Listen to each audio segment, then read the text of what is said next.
sommes aujourd'hui avec Daniel Lacotte et Gilles Gautrono. Eh bien, tiens, la première question, ça va être de vous présenter. On va commencer par les femmes. Donc, Daniel Lacotte, vous pouvez vous présenter en quelques mots? Oui, donc je m'appelle Daniel Lacotte, je suis orthophoniste. J'ai travaillé 25 ans en libéral en Auvergne et depuis 10 ans, je suis à La Rochelle, ce qui était un petit peu mon rêve quand même de venir habiter cette ville. Et je travaille par contre, j'ai choisi de travailler dans le secteur médico-social pour un travail en équipe parce que pour moi, il est important, la vie sociale, c'est quelque chose de vraiment important et capital. En tant que femme de gauche, je m'inscris dans l'idée qu'il faut vraiment défendre à tout prix tout ce qui va contre l'exclusion des gens, parce que, quel qu'il soit, je crois qu'on a tous une place dans la société et qu'il faut faire en sorte que tout le monde puisse en profiter. On va donner la parole à Gilles maintenant. Oui, Gilles Gautrono, conseiller départemental sortant, adjoint au maire de Michel Crépeau et de Maxime Bonneau jusqu'en 2014. Et depuis 1995, j'avais pris la décision de renoncer à mon mandat municipal pour, en 2014, pouvoir me consacrer entièrement à mon mandat de conseiller départemental. Normalement, les élections, d'ailleurs, auraient dû avoir lieu en même temps. Je suis un homme de terrain, je connais bien les quartiers, notamment de l'ouest rochelais, leur complexité, les difficultés. Et donc, je suis à nouveau candidat, comme je l'avais annoncé, pour donc me consacrer entièrement à ce mandat. Alors, vous vous présentez donc tous les deux, donc pour les élections départementales, on vient de le dire, sur le canton de La Rochelle 1 Ouest. Vous pouvez nous rappeler ce que comprend ce canton ? Le canton La Rochelle 1 a été redécoupé suite à la réforme territoriale.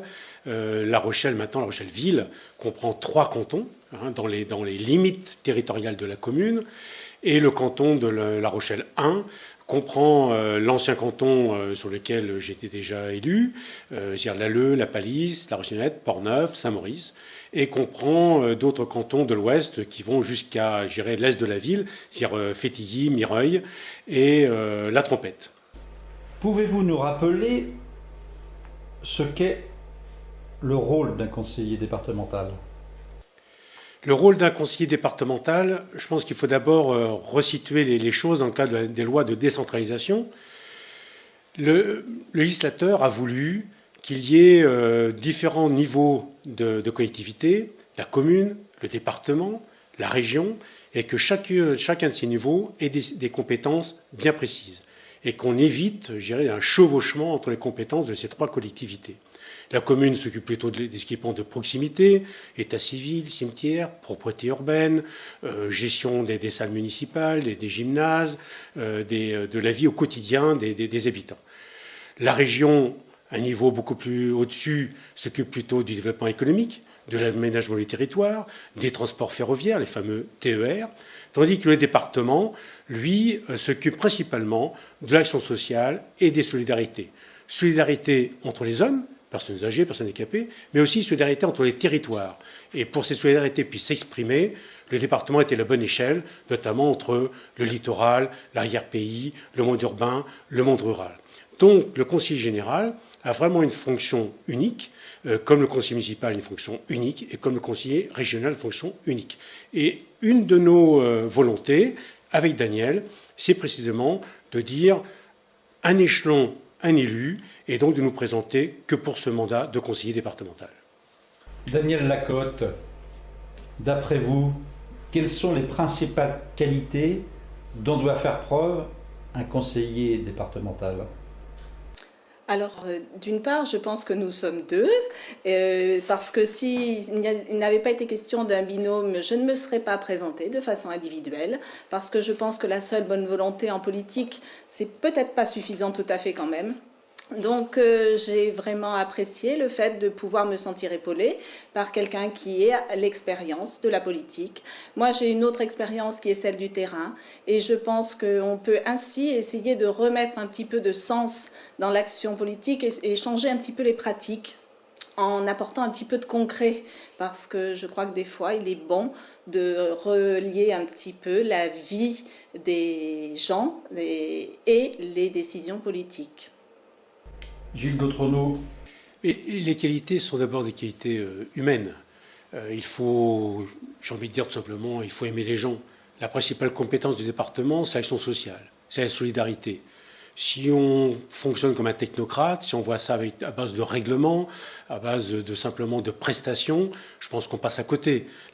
Donc les principales qualités, c'est d'abord d'être proche des gens, de les écouter. Et moi, mon expérience, notamment d'homme de terrain, d'adjoint d'un quartier, des quartiers notamment qui connaissent des difficultés, comme Port-Neuf, qui vient d'être classé en quartier prioritaire, comme la Palisse, et bien d'être à l'écoute en permanence, d'être auprès des gens, de comprendre leurs difficultés et ensuite, eh bien, tout simplement de les représenter, d'être auprès du Conseil général pour vraiment prendre les décisions et vraiment adapter les prestations, adapter l'accompagnement pour pouvoir répondre vraiment à leurs besoins, à leurs attentes.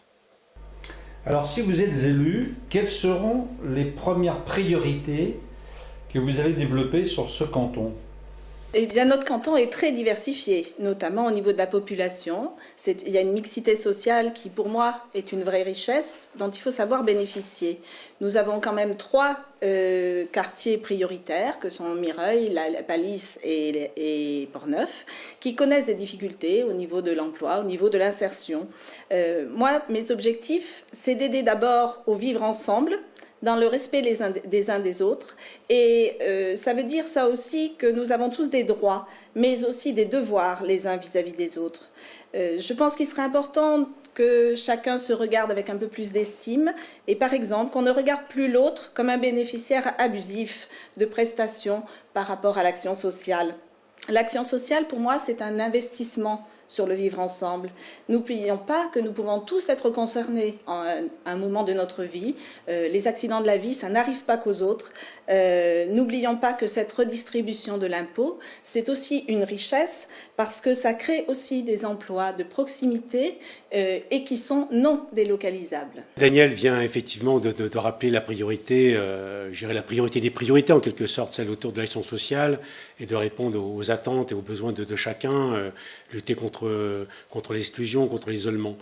Et ça sera notre priorité. C'est la première compétence du département et ce sera notre première priorité. Mais le département a aussi d'autres compétences, d'autres missions, notamment d'ordre économique.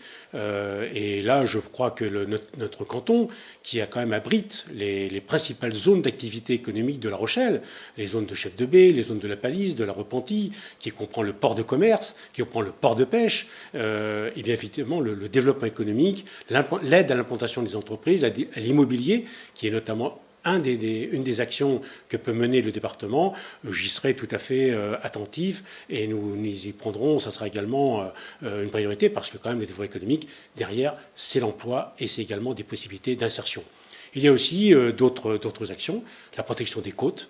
Le département, je suis membre d'ailleurs de la commission littorale, qui met en place la protection suite à la tempête Cynthia. C'est très important et le département sera maître d'ouvrage sur l'ensemble de la protection des côtes sur le littoral de la Charente-Maritime, sauf sur l'agglomération rochelaise, où là, c'est la communauté d'agglomération de La Rochelle qui sera maître d'ouvrage. Mais dans tous les cas de figure, le département apporte une contribution financière autour de 20% avec la région et les collectivités locales et l'État qui apporte 40%. Donc c'est un travail important parce que c'est un travail d'étude, trouver la bonne protection, ensuite faire les travaux et bien sûr sécuriser et les hommes et les entreprises qui sont derrière le littoral et tout en gardant quand même une esthétique, une beauté du littoral. Il ne s'agit pas de bétonner, de faire des digues qui feraient 2 mètres ou 3 mètres de haut pour se protéger. Donc tout ça, c'est délicat, c'est difficile. Et là, il y a une mission importante, notamment du département. Puis il y a d'autres missions, alors, notamment les collèges. Les collèges font partie des missions des départements. Il faut mettre les collèges à l'heure du numérique. Il y a aussi quelque chose qu'on néglige, enfin un petit peu.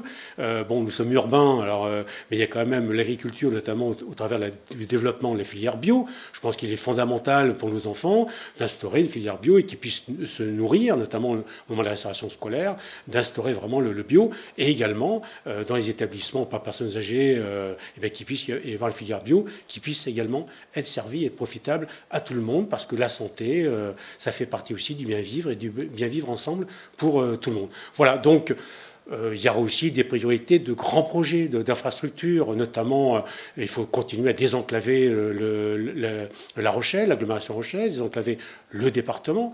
Je pense notamment à des lignes ferroviaires comme la ligne Nantes-Bordeaux, qui est un petit peu, qui manque, qui aujourd'hui est très qui est faiblarde dans ses équipements, dans la rénovation des voies ferrées.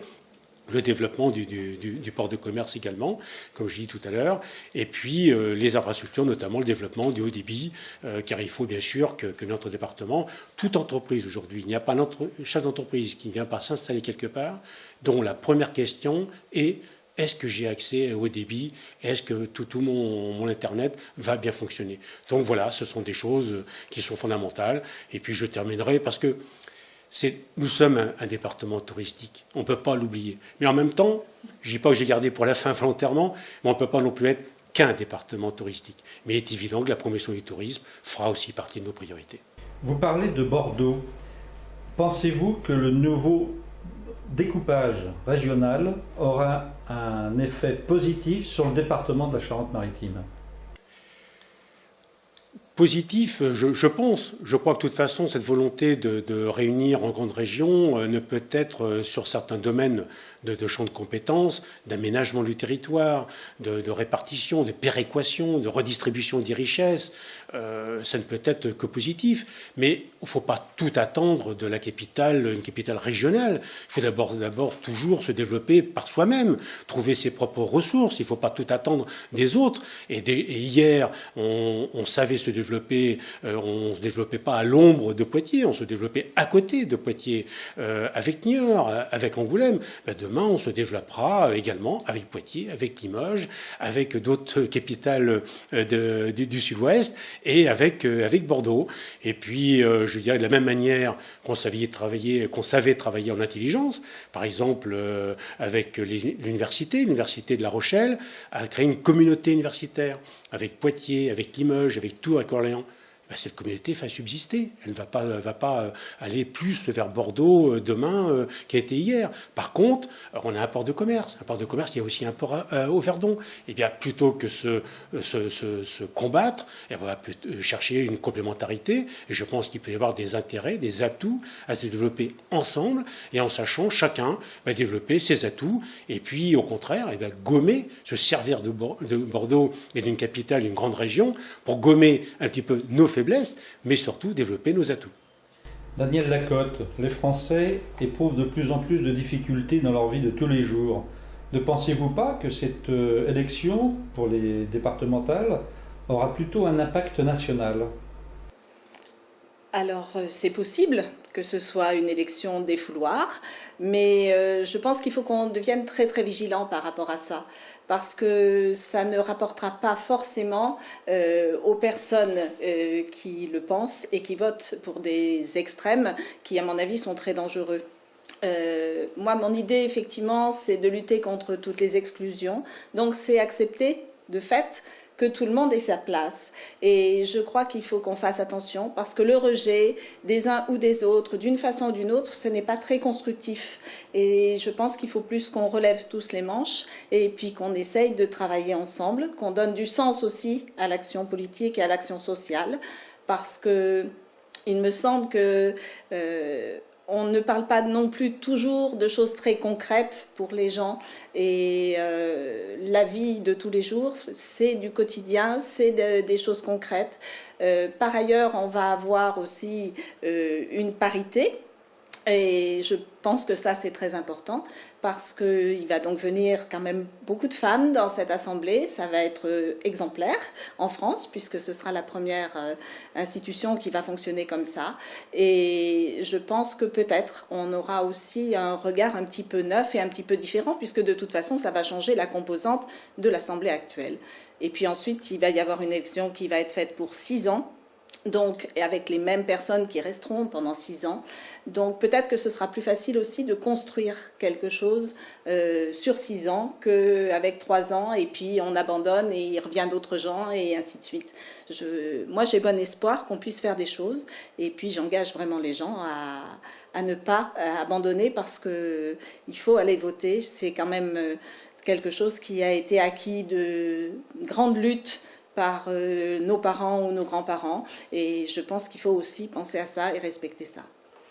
J'ajouterais que, bon, malheureusement, nous n'aurons pas le temps de voir les 17 000 électeurs du canton, mais dans les rencontres que nous avons, nombreuses, le porte-à-porte, on s'aperçoit que dès qu'on quitte un petit peu, qu'on parle du concret, qu'on parle du terrain, que l'on explique, effectivement, on a pris un parti pris, celui de renoncer à tout autre mandat, justement pour se consacrer uniquement à ce mandat de conseiller départemental, qu'on prend le temps de leur expliquer, justement, de leur rappeler, mais voilà, mais ça sert, votre enfant va peut-être au collège, vous prenez les transports scolaires, une prestation, personne, malheureusement, est à l'abri éventuellement de demain d'être handicapé, et il y a ceux qui le sont aujourd'hui. Et donc, il y a du quotidien, mais on ne prend pas le temps de l'expliquer, parce que très souvent, les hommes et les femmes qui représentent ce mandat font autre chose.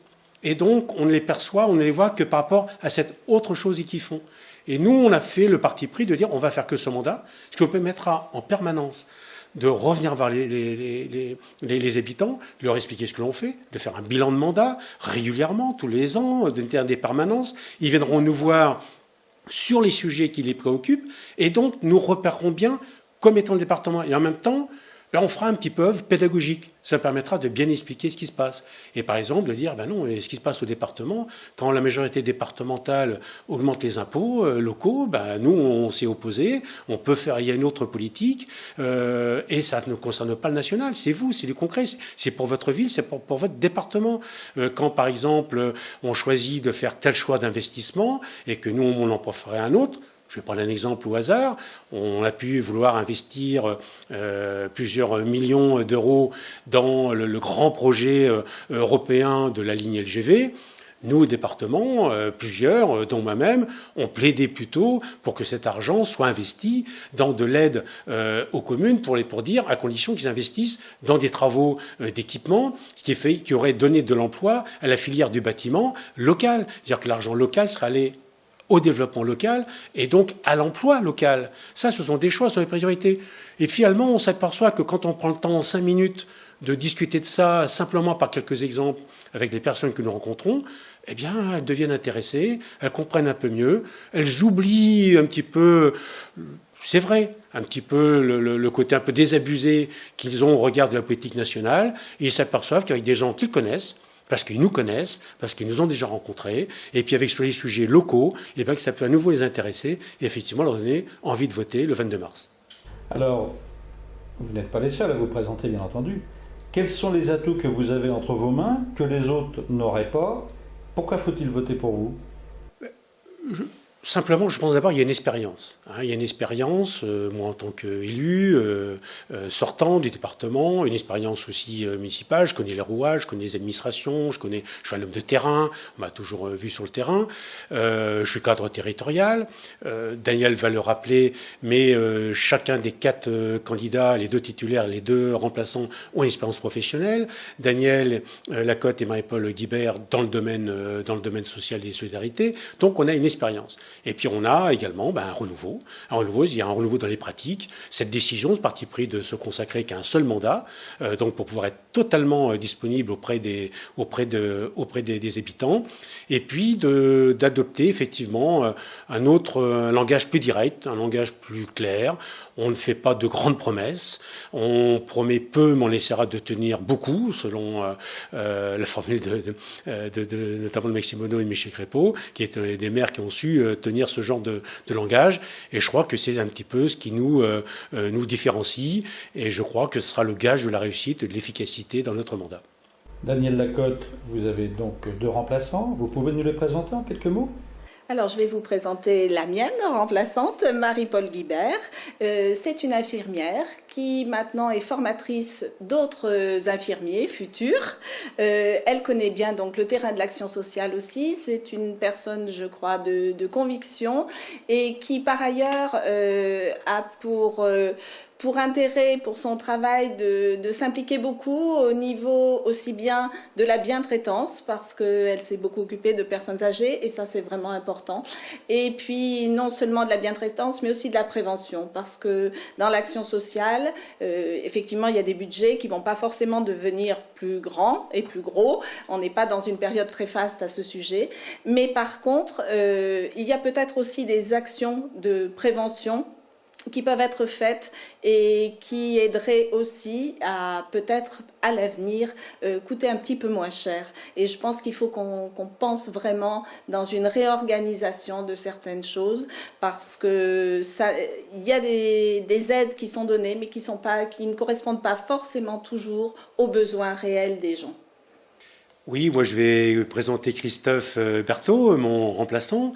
Alors Christophe est un salarié du Grand Port maritime de la Palisse. D'ailleurs là, nous avons eu l'occasion de nous rencontrer et d'échanger, de nous apprécier mutuellement, puisque nous avons siégé pendant quelques temps ensemble au conseil de surveillance du Grand Port. Et Christophe est également vice-président de l'association rochelaise d'histoire contemporaine. C'est un féru d'histoire qui est passionné par l'histoire rochelaise, par l'histoire locale.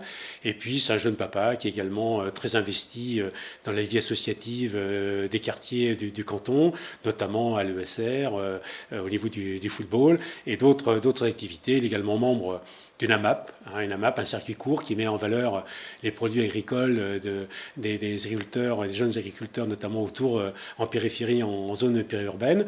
Et donc c'est quelqu'un de dynamique. Et puis nous avons un point commun tous les deux. Nous sommes attachés au développement économique. Nous sommes attachés à la création de l'emploi, parce qu'on sait que c'est quand même par là que tout commence. Mais on ne veut pas tout sacrifier, ce développement économique. Et nous savons également que ce développement doit s'équilibrer harmonieusement avec la protection du cadre de vie des habitants. Nous savons par rapport à sur les zones notamment de la Palisse. Et donc, on ne peut pas faire n'importe quoi. Et cet équilibre, notamment, j'ai été un petit peu artisan de la signature de la charte de développement durable du Grand Port. Il y participe lui aussi. Et c'est quelque chose que nous avons en commun, ce développement économique, mais en harmonie avec la protection et le cadre de vie des habitants. Eh bien, merci d'avoir répondu aux questions de Web TV Info.